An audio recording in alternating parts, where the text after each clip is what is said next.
محترم ناظرین، السلام علیکم ورحمۃ اللہ وبرکاتہ۔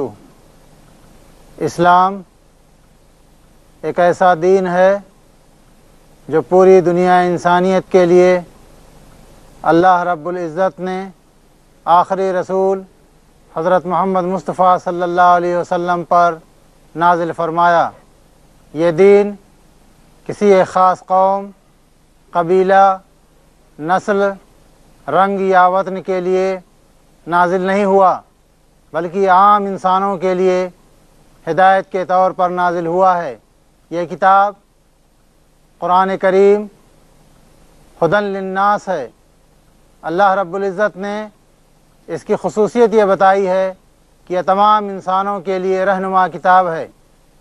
یہ کتاب صرف مسلمانوں کے لیے ہدایت کا سامان فراہم نہیں کرتی، بلکہ تمام انسانوں کو ہدایت دیتی ہے۔ نیکی اور بدی میں، ضلالت اور گمراہی میں، تاریکی اور روشنی میں فرق کرنا سکھاتی ہے۔ آخری رسول حضرت محمد مصطفیٰ صلی اللہ علیہ وسلم صرف عربوں کے رسول نہیں تھے، دنیا انسانیت کے لیے رحمت للعالمین بنا کر بھیجے گئے تھے، رحمت کے پیغامبر بنا کر بھیجے گئے تھے۔ اسی لیے اللہ رب العزت نے قرآن کریم میں واضح لفظوں میں یہ اعلان فرمایا کہ یہ دین جو الاسلام کے نام سے ایک مکمل دین، ایک مکمل تہذیب ہے، یہ دنیا میں قیامت تک کے لیے آنے والے تمام انسانوں کے لیے دین رحمت ہے۔ یہ تہذیب عالمی تہذیب ہے، یہ کتاب عالمگیر کتاب ہے، یہ ہدایت تمام دنیا کے لوگوں کے لیے ہدایت ہے۔ اللہ رب العزت نے سورہ بقرہ میں اسلام کا ایک اہم اصول بیان فرمایا کہ دین میں کوئی زور، کوئی زبردستی، کوئی دھاندلی اور کوئی تشدد نہیں ہے۔ جو لوگ دین اسلام کو قبول کریں وہ دل کی پوری آمادگی کے ساتھ قبول کریں۔ اللہ نے فرمایا لا اکراہ فی الدین قد تبین الرشد من الغی۔ دین میں کوئی زور زبردستی نہیں ہے، ہدایت گمراہی سے بالکل واضح ہو چکی ہے۔ اب جو لوگ ہدایت اور گمراہی کے درمیان فرق کر سکتے ہوں، ان کے لیے دین اسلام کو قبول کرنے کا راستہ کھلا ہوا ہے۔ اس لیے کسی قسم کی زور زبردستی، جبر اور اکراہ کا کوئی دخل مذہب میں نہیں ہے۔ یہ آیت ہمیں یہ بھی بتاتی ہے کہ وہ لوگ جو دین اسلام میں داخل ہو چکے ہوں، وہ بھی اگر احکام الہی کی اطاعت اور اس کی پیروی کھلے دل کے ساتھ، برضا و رغبت، دل کی پوری آمادگی کے ساتھ نہ کریں تو سچے اور پکے مسلمان نہیں ہیں۔ علماء کرام فرماتے ہیں کہ اس آیت سے نہ صرف یہ کہ دین اسلام میں داخل ہونے والوں کے لیے فکری اور مذہبی آزادی کا اعلان ہوتا ہے، بلکہ جو لوگ پہلے سے دائرہ اسلام میں داخل ہیں ان کو بھی اس بات پر یہ آیت آمادہ کرتی ہے کہ وہ دل کی آمادگی کے ساتھ اللہ اس کے رسول کی اطاعت کریں۔ دوسرا اصول قرآن کریم ہمارے سامنے یہ رکھتا ہے کہ دوسرے مذہب کے ماننے والوں کے خلاف محاذ آرائی نہ کی جائے، دوسرے مذہب کے ماننے والوں کے پیشواؤں اور روحانی رہنماؤں پر کیچڑ نہ اچھالی جائے، انہیں برا بھلا نہ کہا جائے، ان کی تحقیر نہ کی جائے، ہر شخص کے مذہبی عقیدے کا احترام کیا جائے۔ مسلمانوں کو قرآن نے ہدایت دی وَلَا تَسُبُّوا الَّذِينَ يَدْعُونَ مِن دُونِ اللَّهِ فَيَسُبُّوا اللَّهَ عَدْوًا بِغَيْرِ علم۔ سورہ الانعام آیت 108۔ اے مسلمانوں، یہ لوگ اللہ کو چھوڑ کر جن کو پکارتے ہیں تم انہیں گالیاں نہ دو، کہیں ایسا نہ ہو کہ یہ شرک سے آگے بڑھ کر محض جہالت میں اللہ کو گالیاں دینے لگیں۔ ایک غیر مسلم کی جان و مال، اس کی عزت اور آبرو اسی طرح محترم ہے جس طرح ایک مسلمان کی جان و مال اور اس کی عزت و آبرو محترم ہے۔ قرآن کریم نہ صرف مسلمانوں کے ساتھ بلکہ تمام غیر مسلم قوموں اور افراد کے ساتھ ہر حال میں عدل اور انصاف کرنے کا حکم دیتا ہے۔ وہ مسلمانوں کو اس بات کی تاکید کرتا ہے کہ وہ ہر حال میں انصاف کی روش پر قائم رہیں، خواہ معاملہ دوستوں کا ہو یا دشمنوں کا، اسلام کے ماننے والوں کا ہو یا دوسرے مذاہب کے پیروکاروں کا۔ اسی کا نام تقویٰ ہے، اسی کو خدا ترسی کہتے ہیں۔ اللہ رب العزت سورہ المائدہ آیت نمبر 8 میں فرماتا ہے، یا ایھا الذین آمنوا کونوا قوامین للہ شہداء بالقسط ولا یجرمنکم شنآن قوم علی الا تعدلوا اعدلوا هو اقرب للتقوی۔ اے لوگو جو ایمان لائے ہو، اللہ کی خاطر سچائی پر قائم رہنے والے اور انصاف کی گواہی دینے والے بنو۔ کسی گروہ کی دشمنی تم کو اس بات پر آمادہ نہ کرے کہ انصاف سے پھر جاؤ، ہر حال میں انصاف کرو، یہ خدا ترسی سے زیادہ مناسبت رکھتا ہے۔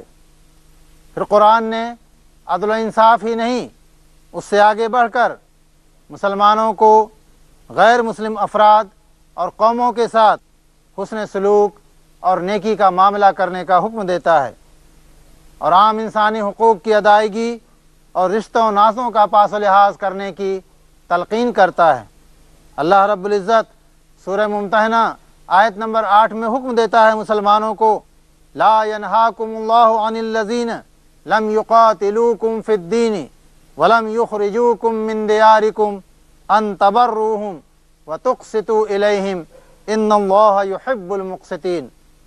اللہ تمہیں اس بات سے نہیں روکتا ان لوگوں کے ساتھ نیکی اور انصاف کا برتاؤ کرو جنہوں نے دین کے معاملے میں تم سے جنگ نہیں کی ہے اور تمہیں تمہارے گھروں سے نہیں نکالا ہے۔ اللہ انصاف کرنے والوں کو پسند کرتا ہے۔ روادار اور غیر متعصب غیر مسلموں سے اللہ نے بر اور قسط کرنے کا حکم دیا ہے۔ اس نیکی میں، اس تقویٰ اور خدا ترسی میں حسب ضرورت غیر مسلم افراد اور قوموں کی مالی امداد کرنا بھی شامل ہے۔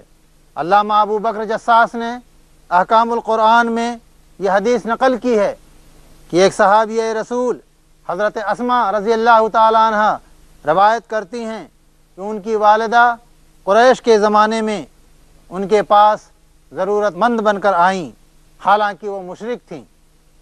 انہوں نے اللہ کے رسول صلی اللہ علیہ وسلم سے دریافت کیا کہ کیا ان کی مدد کی جا سکتی ہے۔ آپ صلی اللہ علیہ وسلم نے فرمایا کہ ہاں، تم ان کی ضرور مدد کرو۔ اسلامی بیت المال سے دوسرے مذہب کے ماننے والے شہریوں کی امداد کی جا سکتی ہے۔ انہیں یہ حق پہنچتا ہے کہ وہ اسلامی بیت المال سے رقم لے کر اپنی بنیادی ضروریات کو پوری کریں۔ امام ابو یوسف نے اپنی مشہور کتاب الخراج میں اس معاہدے کا مکمل متن نقل کیا ہے جس میں حضرت خالد بن ولید کی عراق کے علاقہ ہیرا کے عیسائی باشندوں سے مصالحت ہوئی تھی۔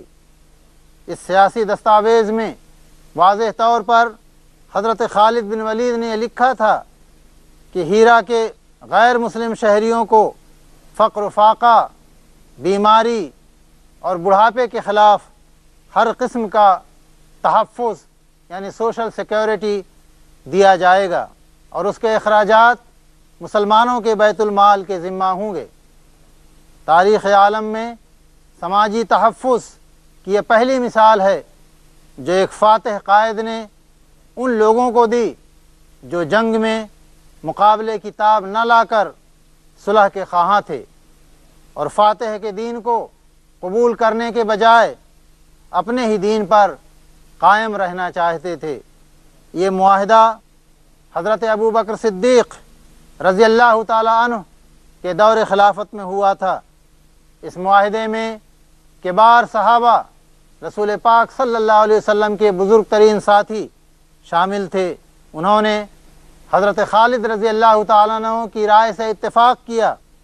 پھر جب یہ فیصلہ حضرت ابو بکر خلیفۃ المسلمین کی خدمت میں پہنچا تو انہوں نے اور تمام صحابہ نے اسے بحال رکھا اور کسی نے اس کی تردید نہیں کی۔ گویا تمام صحابہ اکرام کا اس پر اتفاق رائے ہو چکا تھا۔ معاہدہ کے متن جو حضرت خالد بن ولید نے ہیرا کے عیسائی باشندوں سے کیا تھا اس طرح سے ہے۔ حضرت خالد بن ولید کہتے ہیں میں نے اہل ہیرا کے متعلق فیصلہ کیا ہے کہ کوئی بوڑھا جو کام نہ کر سکتا ہو، یا وہ کسی ناگہانی آفت کا شکار ہو گیا ہو، یا امیر ہو کر اب غریب ہو گیا ہو، اور اپنے اہل مذہب کے صدقہ و خیرات پر اس کی گزر اوقات کا انحصار ہو، اس کا جزیہ معاف کر دیا جائے، اور مسلمانوں کے بیت المال سے اس کی اور اس کے افراد خانہ کی کفالت کی جائے جب تک وہ دار الہجرت اور دار الاسلام میں مقیم رہے۔ لیکن اگر وہ ان دونوں مقامات سے نکل کر کہیں اور چلے جائیں تو مسلمانوں پر ان کے خاندان کے لوگوں کی کفالت واجب نہیں ہوگی۔ قرآن کریم نہ صرف مسلمانوں کے ساتھ بلکہ تمام غیر مسلم قوموں اور افراد کے ساتھ ہر حال میں عدل اور انصاف کرنے کا حکم دیتا ہے۔ وہ مسلمانوں کو اس بات کی تاکید کرتا ہے کہ وہ ہر حال میں انصاف کی روش پر قائم رہیں، خواہ معاملہ دوستوں کا ہو یا دشمنوں کا، اسلام کے ماننے والوں کا ہو یا دوسرے مذاہب کے پیروکاروں کا۔ اسی کا نام تقویٰ ہے، اسی کو خدا ترسی کہتے ہیں۔ اللہ رب العزت سورہ المائدہ آیت نمبر 8 میں فرماتا ہے، یا ایھا الذین آمنوا کونوا قوامین للہ شہداء بالقسط ولا یجرمنکم شنآن قوم علی الا تعدلوا اعدلوا هو اقرب للتقوی۔ اے لوگو جو ایمان لائے ہو، اللہ کی خاطر سچائی پر قائم رہنے والے اور انصاف کی گواہی دینے والے بنو۔ کسی گروہ کی دشمنی تم کو اس بات پر آمادہ نہ کرے کہ انصاف سے پھر جاؤ، ہر حال میں انصاف کرو، یہ خدا ترسی سے زیادہ مناسبت رکھتا ہے۔ پھر قرآن نے عدل و انصاف ہی نہیں، اس سے آگے بڑھ کر مسلمانوں کو غیر مسلم افراد اور قوموں کے ساتھ حسن سلوک اور نیکی کا معاملہ کرنے کا حکم دیتا ہے، اور عام انسانی حقوق کی ادائیگی اور رشتوں و ناسوں کا پاس و لحاظ کرنے کی تلقین کرتا ہے۔ اللہ رب العزت سورہ ممتحنہ آیت نمبر 8 میں حکم دیتا ہے مسلمانوں کو، لا ینہاکم اللہ عن الذین لم یقاتلوکم فی الدین ولم یخرجوکم من دیارکم ان تبروہم وتقسطوا الیہم ان اللہ یحب المقسطین۔ اللہ تمہیں اس بات سے نہیں روکتا ان لوگوں کے ساتھ نیکی اور انصاف کا برتاؤ کرو جنہوں نے دین کے معاملے میں تم سے جنگ نہیں کی ہے اور تمہیں تمہارے گھروں سے نہیں نکالا ہے۔ اللہ انصاف کرنے والوں کو پسند کرتا ہے۔ روادار اور غیر متعصب غیر مسلموں سے اللہ نے بر اور قسط کرنے کا حکم دیا ہے۔ اس نیکی میں، اس تقویٰ اور خدا ترسی میں حسب ضرورت غیر مسلم افراد اور قوموں کی مالی امداد کرنا بھی شامل ہے۔ علامہ ابو بکر جساس نے احکام القرآن میں یہ حدیث نقل کی ہے کہ ایک صحابیہ رسول حضرت اسماء رضی اللہ تعالیٰ عنہ روایت کرتی ہیں کہ ان کی والدہ قریش کے زمانے میں ان کے پاس ضرورت مند بن کر آئیں، حالانکہ وہ مشرک تھیں۔ انہوں نے اللہ کے رسول صلی اللہ علیہ وسلم سے دریافت کیا کہ کیا ان کی مدد کی جا سکتی ہے۔ آپ صلی اللہ علیہ وسلم نے فرمایا کہ ہاں، تم ان کی ضرور مدد کرو۔ اسلامی بیت المال سے دوسرے مذہب کے ماننے والے شہریوں کی امداد کی جا سکتی ہے۔ انہیں یہ حق پہنچتا ہے کہ وہ اسلامی بیت المال سے رقم لے کر اپنی بنیادی ضروریات کو پوری کریں۔ امام ابو یوسف نے اپنی مشہور کتاب الخراج میں اس معاہدے کا مکمل متن نقل کیا ہے جس میں حضرت خالد بن ولید کی عراق کے علاقہ ہیرا کے عیسائی باشندوں سے مصالحت ہوئی تھی۔ اس سیاسی دستاویز میں واضح طور پر حضرت خالد بن ولید نے یہ لکھا تھا کہ ہیرا کے غیر مسلم شہریوں کو فقر و فاقہ، بیماری اور بڑھاپے کے خلاف ہر قسم کا تحفظ یعنی سوشل سیکیورٹی دیا جائے گا، اور اس کے اخراجات مسلمانوں کے بیت المال کے ذمہ ہوں گے۔ تاریخ عالم میں سماجی تحفظ کی یہ پہلی مثال ہے جو ایک فاتح قائد نے ان لوگوں کو دی جو جنگ میں مقابلے کی تاب نہ لا کر صلح کے خواہاں تھے اور فاتح کے دین کو قبول کرنے کے بجائے اپنے ہی دین پر قائم رہنا چاہتے تھے۔ یہ معاہدہ حضرت ابو بکر صدیق رضی اللہ تعالی عنہ کے دور خلافت میں ہوا تھا۔ اس معاہدے میں کبار صحابہ رسول پاک صلی اللہ علیہ وسلم کے بزرگ ترین ساتھی شامل تھے۔ انہوں نے حضرت خالد رضی اللہ تعالیٰ عنہ کی رائے سے اتفاق کیا۔ پھر جب یہ فیصلہ حضرت ابو بکر خلیفۃ المسلمین کی خدمت میں پہنچا تو انہوں نے اور تمام صحابہ نے اسے بحال رکھا اور کسی نے اس کی تردید نہیں کی۔ گویا تمام صحابہ کرام کا اس پر اتفاق رائے ہو چکا تھا۔ معاہدہ کے متن جو حضرت خالد بن ولید نے ہیرا کے عیسائی باشندوں سے کیا تھا اس طرح سے ہے۔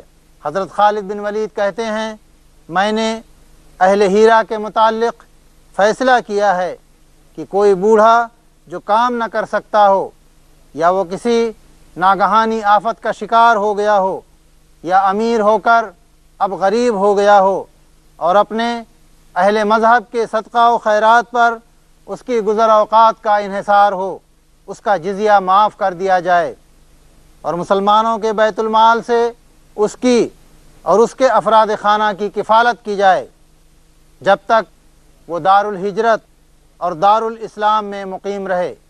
لیکن اگر وہ ان دونوں مقامات سے نکل کر کہیں اور چلے جائیں تو مسلمانوں پر ان کے خاندان کے لوگوں کی کفالت واجب نہیں ہوگی۔ خلیفہ ثانی حضرت عمر بن خطاب رضی اللہ تعالی عنہ کے زمانے کا واقعہ ہے، نہایت مشہور واقعہ، تاریخ کی تقریباً تمام کتابوں میں واقعہ درج ہے، جس میں آپ نے غیر مسلم رعایا کی معاشی کفالت کے بارے میں واضح طور پر ایک پالیسی بنائی تھی۔ اسلامی معاشرہ کے غیر مسلم شہری ان کی معاشی کفالت ایک ایسی سنت بن گئی جو آنے والے تمام عادل خلفاء کے لیے واجب الاتباع ٹھہری۔ خلفائے راشدین نے اپنی عادلانہ پالیسیوں اور شرعی قوانین کا جو نقش قائم کیا وہ دین اسلام کا ناگزیر حصہ بن گیا۔ اللہ کے رسول صلی اللہ علیہ وسلم کے بعد امت میں بہترین اسوہ قائم کرنے والے خلفائے اربعہ ہیں۔ انہوں نے دین کو جس طرح سے سمجھا اور جس طرح سے اس پر عمل کیا وہ نبی کریم صلی اللہ علیہ وسلم کی سنت کے ساتھ شامل ہو کر اسلامی شریعت کا لازمی حصہ بن گیا۔ اللہ کے رسول صلی اللہ علیہ وسلم نے خود اس کی اپنے زمانے میں تاکید فرما دی تھی اور کہا تھا، ابو داؤد شریف کی حدیث ہے، ترمذی نے بھی اسے نقل کیا ہے، ان من یعش منکم فسیری اختلافا کثیرا فعلیکم بسنتی وسنت الخلفاء الراشدین المہدیین من بعدی عضوا علیہا بالنواجذ۔ بے شک تم میں سے جو لوگ زندہ رہیں گے وہ بہت سے اختلافات ظاہر ہوتے دیکھیں گے، اس وقت تم پر لازم ہے کہ تم میری سنت پر عمل کرو اور میرے بعد صحیح راستے پر چلنے والے خلفائے راشدین کی سنت کو سختی سے دانتوں سے پکڑے رہو اور اس پر سختی سے کاربند رہو۔ اموی خلیفہ راشد حضرت عمر بن عبدالعزیز رحمۃ اللہ علیہ نے تخت خلافت پر بیٹھنے کے بعد جہاں بہت سی اصلاحات کیں اور اموی دور کی بہت سی بدعتوں کا خاتمہ کیا، اسلامی معاشرہ کو رفاہ عام کا ایک معاشرہ جس میں عام مسلمانوں ہی کا نہیں بلکہ تمام غیر مسلم شہریوں کے جان و مال اور عزت و آبرو کی حفاظت کی ضمانت دی جاتی تھی، انہوں نے ایسا معاشرہ، رفاہی معاشرہ قائم کیا۔ روایات میں آتا ہے کہ حضرت عمر بن عبدالعزیز نے بصرہ کے حاکم عدی بن ارطاد کو ایک خط لکھا جس میں آپ نے اسے بعض انتہائی اہم نصیحتیں کیں کہ وہ اپنے علاقے میں ان نصیحتوں کو پوری طرح سے جاری و ساری کرے۔ خلیفہ وقت کے اس فرمان کو بصرہ کے عوام کے سامنے پڑھ کر سنایا گیا۔ چونکہ اس کی اہمیت بہت زیادہ تھی، اس لیے عوام کے روبرو خط کو پڑھ کر سنایا گیا تاکہ حاکم وقت کے ساتھ ساتھ تمام مسلمان اور غیر مسلم شہری خلیفۃ المسلمین امیر المومنین حضرت عمر بن عبدالعزیز کے اس فرمان کو سن لیں، اور اگر اس کی کہیں خلاف ورزی ہوتی ہو تو اس کی شکایت دربار خلافت میں پہنچائیں۔ خط کا متن میں آپ کے سامنے پڑھ کر سناتا ہوں۔ انہوں نے خط میں لکھا، اپنی طرف سے اس بات کا خیال رکھو کہ جو غیر مسلم بوڑھا ہو گیا ہو، جس کی طاقتیں اور صلاحیتیں مزمحل ہو گئی ہوں اور وہ کسی کام کے قابل نہ رہ گیا ہو، تو مسلمانوں کے بیت المال سے اسے وظیفہ دو، اس لیے کہ مجھے یہ خبر پہنچی ہے کہ امیر المومنین حضرت عمر بن خطاب رضی اللہ تعالیٰ عنہ ایک بار ایک غیر مسلم بوڑھے کے پاس سے گزرے جو لوگوں کے سامنے ہاتھ پھیلا پھیلا کر سوال کر رہا تھا۔ آپ کھڑے ہو گئے، آنکھوں میں آنسو آ گئے۔ آپ نے اسے دیکھ کر فرمایا، ہم نے تیرے ساتھ انصاف نہ کیا، تیری جوانی میں تجھ سے ہم جزیہ لیتے رہے اور بڑھاپے میں تجھے بھلا دیا۔ پھر آپ نے مسلمانوں کے بیت المال سے اس کا اتنا وظیفہ مقرر کیا جو اس کی گزر اوقات کے لیے کافی تھا۔ محترم ناظرین، یہ تو وہ احکام اور عملی ہدایتیں ہیں جو مسلمانوں کی حکومتوں کو اللہ کے رسول صلی اللہ علیہ وسلم نے اور خلفاء کو فراہم کی تھیں۔ ہم لوگ جو غیر مسلم شہری میں ایک پلورل سوسائٹی میں رہتے ہیں، ہر لمحہ اپنے رویے سے، اپنے عمل سے، اپنی گفتگو سے، اپنے ایٹیٹیوڈ اور بیہیویئر سے ہمیں اس بات کا خیال رکھنا پڑے گا کہ ہماری کسی بدعملی کی وجہ سے، ہمارے کسی ذاتی مفاد کی وجہ سے، ہماری کسی روی کی وجہ سے، ہماری کسی بدخلقی کی وجہ سے کسی غیر مسلم کو کوئی اذیت نہ پہنچے۔ اسلام سلامتی کا دین ہے، اسلام حفاظت کا دین ہے، اسلام معاف کرنے کا دین ہے، اسلام حسن سلوک کا دین ہے۔ اللہ کے رسول صلی اللہ علیہ وسلم کی سیرت ہمارے سامنے ہے۔ اگر مسلمان بحیثیت مجموعی اس پلورل سوسائٹی میں دوسری قوموں اور دوسری مذہب کے ماننے والوں کے ساتھ حسن سلوک کا رویہ اختیار کریں تو دیکھتے ہی دیکھتے کایا پلٹ سکتی ہے اور یہ موسم خزاں موسم بہار میں تبدیل ہو سکتا ہے۔ وآخر دعوانا ان الحمد للہ رب العالمین۔